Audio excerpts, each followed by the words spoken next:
El año 2020 se ha iniciado con una serie de buenas noticias e interesantes expectativas para el mercado inmobiliario.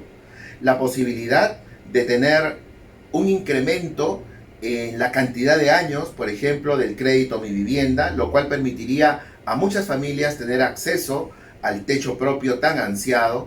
La posibilidad de una baja en los costos financieros, de tal manera que la gente tenga mejores posibilidades para poder acceder a sus créditos hipotecarios.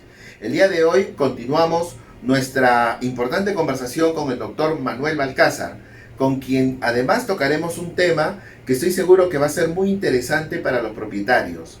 ¿Cuál es el contrato ideal? ¿Cuál es el proceso ideal que debemos seguir para poder alquilar nuestra propiedad y no tener los dolores de cabeza cuando el inquilino no quiere pagar o no cumple con el pago mensual como debe de ser, o concluido un contrato de alquiler no se quiere ir de la propiedad? Les va a interesar. Bienvenidos al programa de hoy.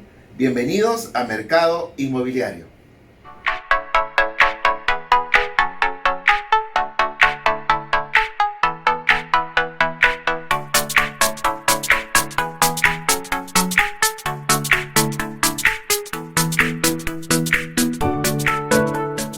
Estamos nuevamente con el doctor Manuel Balcázar, especialista en el sector inmobiliario. La semana pasada conversábamos, Manuel, bienvenido nuevamente al programa. Gracias por la invitación. Gracias por estar con nosotros. Hablábamos que empezamos el año con una serie de noticias, sí, que son alentadoras y que de alguna manera nos hacen vislumbrar que la demanda puede incrementarse, que el costo para adquirir una vivienda se abarata, y por lo tanto eso también incentiva el crecimiento de la demanda. ¿Cuáles crees tú que han sido las medidas o las propuestas más importantes al inicio de este año que pueden dinamizar nuevamente el mercado?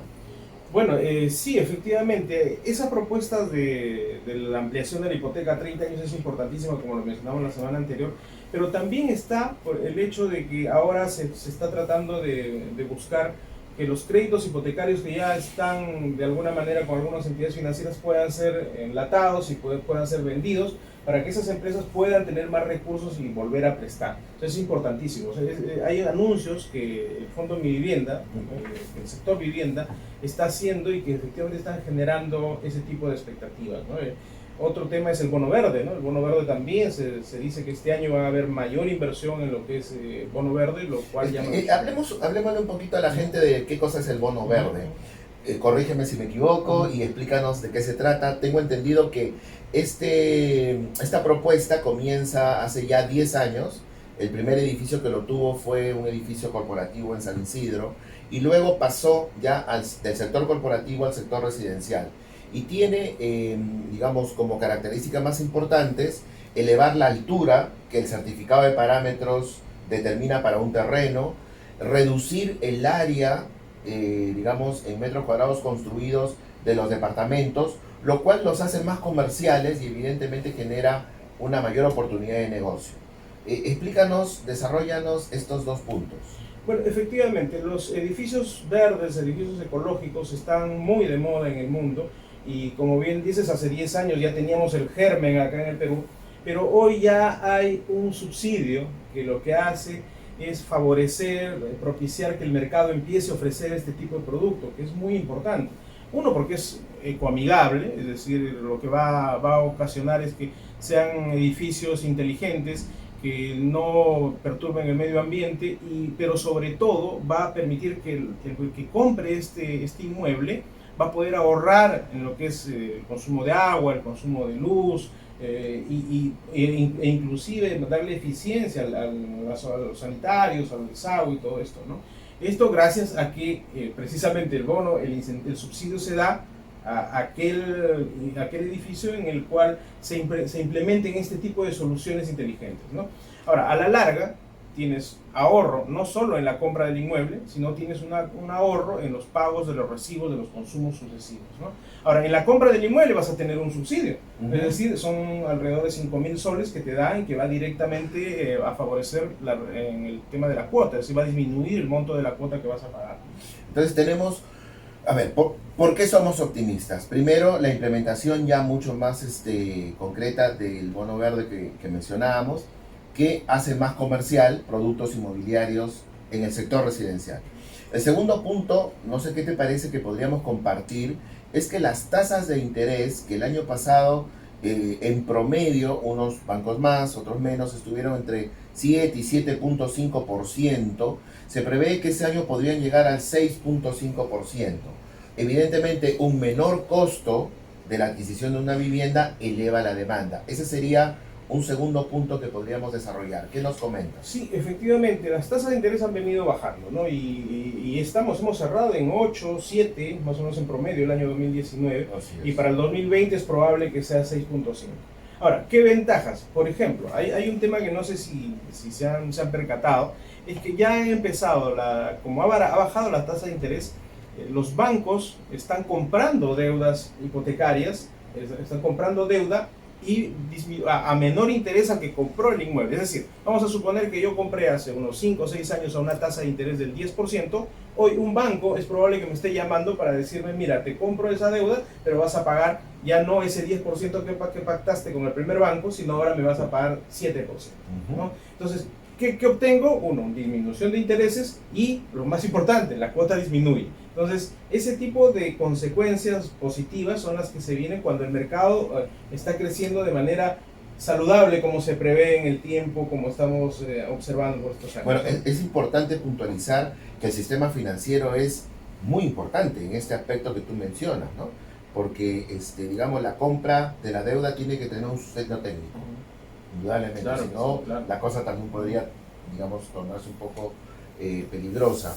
Otro punto que consideramos importante es lo que hablábamos acerca de este incremento del cual se está hablando tanto en esta semana, de 20 a 30 años en cuanto al crédito Mi Vivienda, porque eso significaría que baja la cuota mensual, por lo tanto cuando me califican puedo tener una menor cantidad de ingresos, porque es normalmente un tercio de mis ingresos lo que me va a permitir calificar para ese tipo de crédito Mi Vivienda o techo propio, ¿no? Claro, lo que veníamos conversando hace unos días, cuando el banco calcula mi cuota, qué cuota yo puedo pagar, va a buscar un factor importante, que es mis ingresos, cuántos ingresos obtengo, y de acuerdo a eso saca cuál es el máximo de cuota que puedo pagar.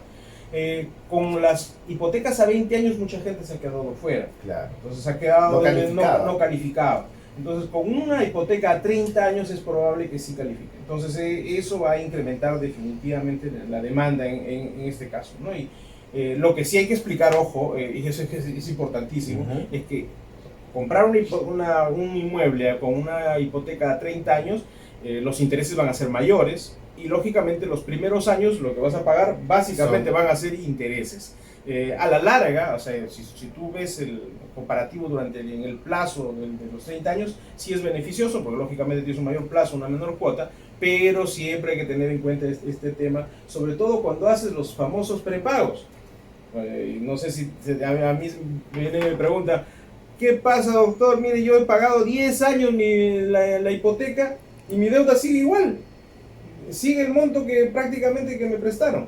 Solo ha pagado intereses. Efectivamente, porque los bancos, y eso hay que explicarlo, los primeros años lo que hacen, te cobran es de la cuota que pagas, la mayor cantidad se reputa a los intereses. Entonces el capital realmente va a disminuir muy poco. De tal manera que si tú estás en el año 10 o en el año 11 o en el año 12, cuando vayas a pagar te vas a dar cuenta que ya pagaste la mayor cantidad de intereses, pero la parte del capital todavía no lo has pagado. Eso es muy importante de analizar antes de hacer prepagos, ¿no? O sea, hay que consultar con el asesor financiero del banco, claro, para ver cuál es el momento adecuado. El momento adecuado. Puede ser que llegues a un momento en el cual ya no sea importante prepagar. Sea irrelevante. Claro. Imagínate que estás en el año de una hipoteca de 20 años, imagínate que estás en el año 15. Si te vas a dar cuenta, el monto de tu deuda, finalmente, si lo prepagas, te vas a dar cuenta que estás pagando casi sin interés. Los intereses lo pagaste al inicio. Entonces, de repente ya no valga la pena prepagar en ese momento, ¿no? Manuel, no todo es optimista, claro, no todo es positivo. Hay algo que quisiera conocer tu opinión. Las desarrolladoras evidentemente están expectantes frente a esta probable demanda mayor que vamos a tener, pero necesitan materia prima. La materia prima son los terrenos. Los terrenos se evalúan, se califican en base a su certificado de parámetros y coeficientes edificatorios, ¿no? Lote mínimo, frente mínimo, área libre, altura, zonificación. ¿Por qué no existe hasta la fecha, tú que conoces el tema, un certificado de parámetros más o menos homogéneo que permita o que se base digamos, en principios, en normas que sean más o menos homogéneas? En los que estamos en el mercado encontramos mucha heterogeneidad en este tema. Las constructoras obviamente también muy preocupadas por esto. Lima Metropolitana no sé si hace el trabajo de unificar los criterios. ¿Por qué tenemos este problema? Bueno, el problema es de fondo, es estructural.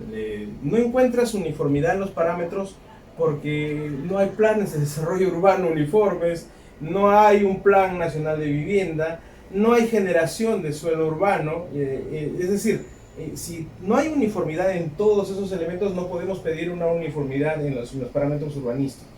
¿Qué tenemos que hacer? Ese es el gran reto. Lo que viene, si bien hemos mencionado todo positivo, se vienen muchos desafíos, ¿no? El mercado hoy más que nunca exige que tengamos efectivamente una generación de suelo urbano y antes que es un plan nacional de vivienda. Todos deberíamos tener claro cuáles son los subsidios que se van a dar en los años sucesivos. Deberíamos tener claro la línea de base. Estamos trabajando desde hace mucho tiempo con un déficit de vivienda de 2,5 millones y cuando en realidad esa cifra debió haberse pulido en la encuesta que se hizo hace poco. Entonces no hemos obtenido ese resultado, no lo tenemos. No sabemos a cuánto asciende realmente nuestro déficit cuantitativo y cualitativo. No sabemos cuántos hogares aparecen año a año.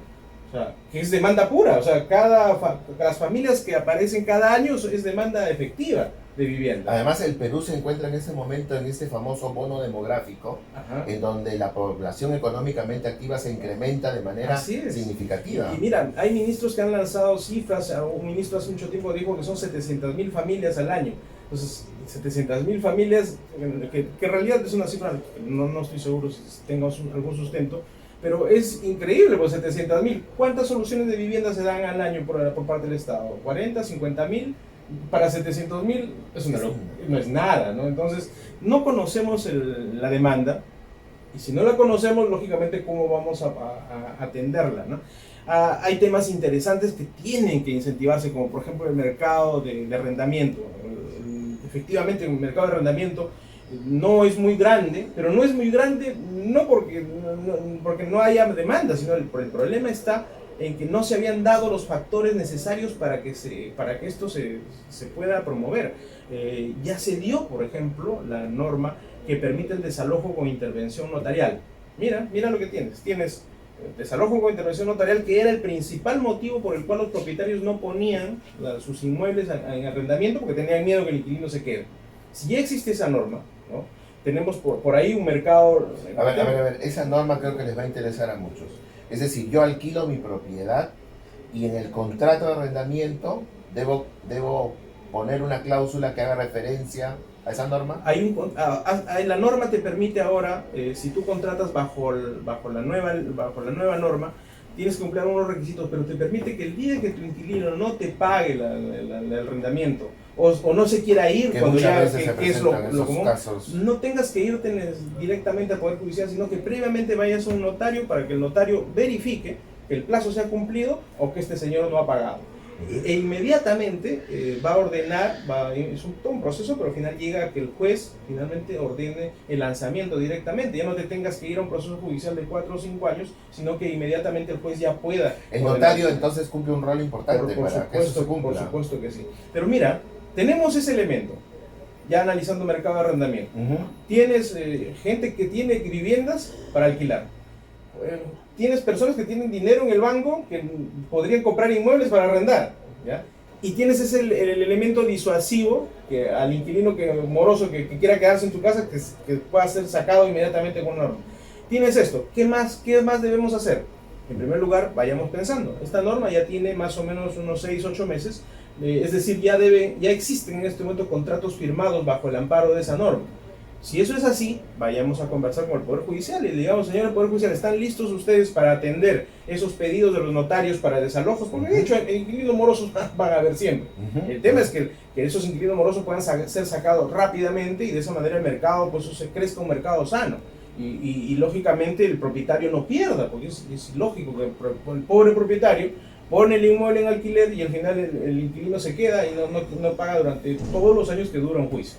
Imagínate. Entonces, si tienes, mira, los elementos están ahí, ¿no? Ahora, ¿qué pasa? ¿Qué necesitamos para que esto fluya como en Europa, como en Estados Unidos? Necesitamos que las empresas inmobiliarias, ¿no?, construyan inmuebles dedicados exclusivamente para el alquiler. Suena bonito, suena que sí se hace, sí se puede dar, pero lógicamente ahora, por ejemplo, los desarrolladores lo que te piden, bueno, dame una mano en el tema pues del IGB, o sea, quieren incentivos. Entonces el Estado tiene que funcionar acá viendo cuáles son los mejores incentivos y tratando de hacer que esos incentivos también sean equitativos. Sí, efectivamente, el IGB es muy importante, exonerado, disminuir, qué sé yo, el IGB claro, es un incentivo directo, es un incentivo muy motivador. Que baja los costos. Por supuesto, si estamos hablando pues de en realidad de utilidades del 10%, agrégale el IGB, es fuerte, ¿no? Pero yo diría algo más. Es decir, no solo porque los desarrolladores ya tienen sus conductos y ya lo vienen reclamando, ¿no? Y eso está muy bien, lo están conversando. Pero yo reclamaría por quienes están poniendo en este momento en alquiler departamentos, es decir, propiedades privados. Y si conocemos mejor el mercado, hay que irnos a los conos.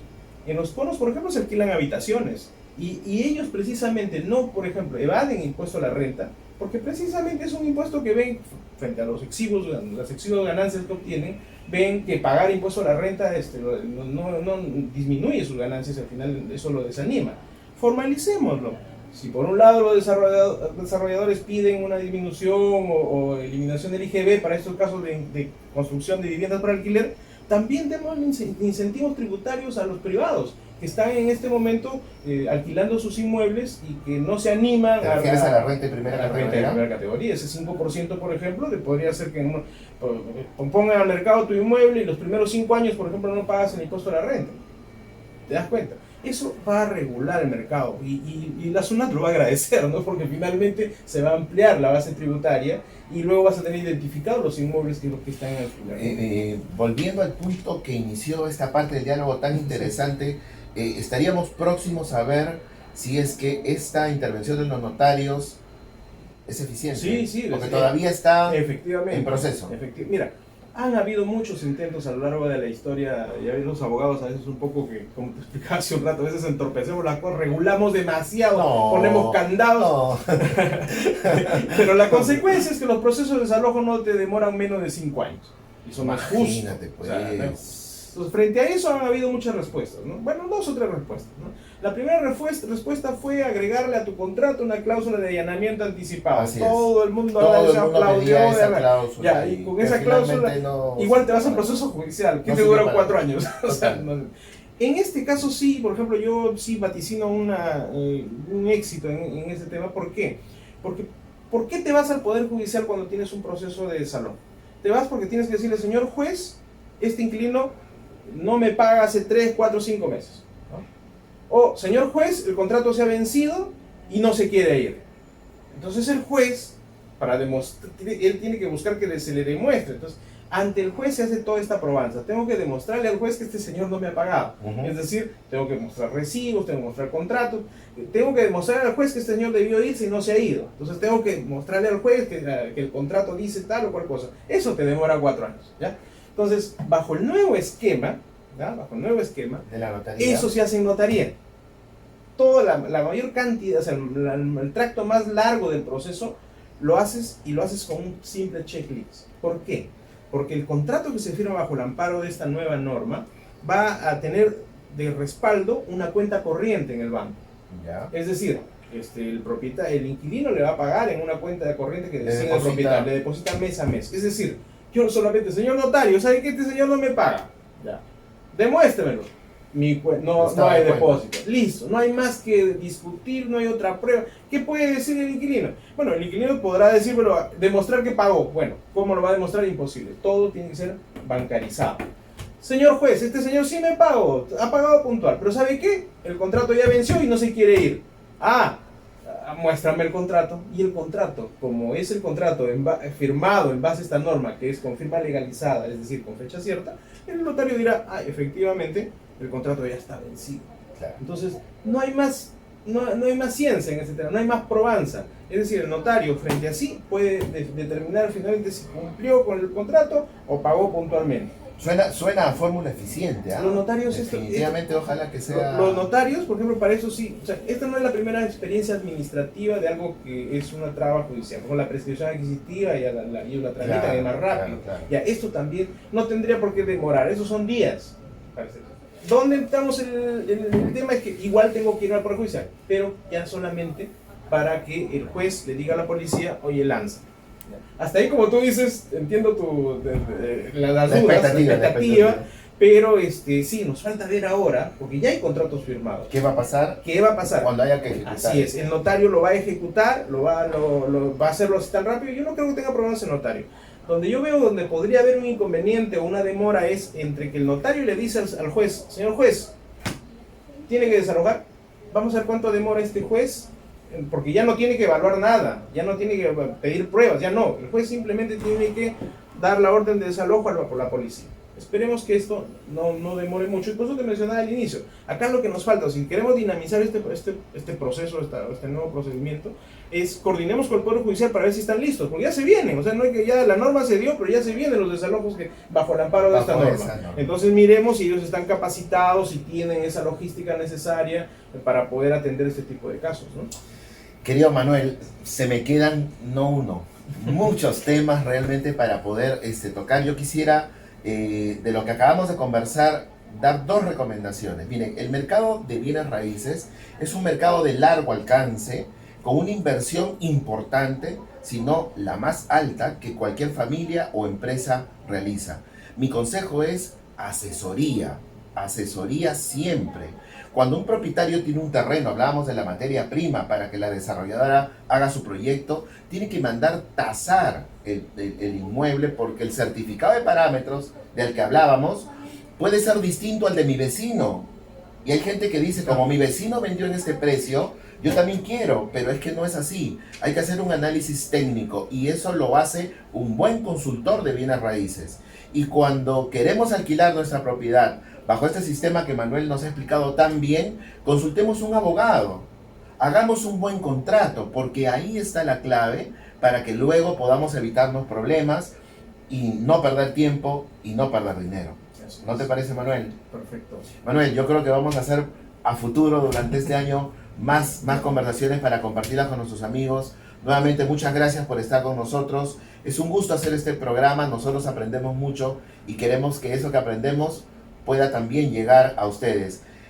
Como siempre, los invito a suscribirse al canal en YouTube, a podernos dejar sus sugerencias, sus preguntas respecto de este tema del mercado inmobiliario. Muchas gracias por estar siempre con nosotros. Hasta la próxima semana. Gracias.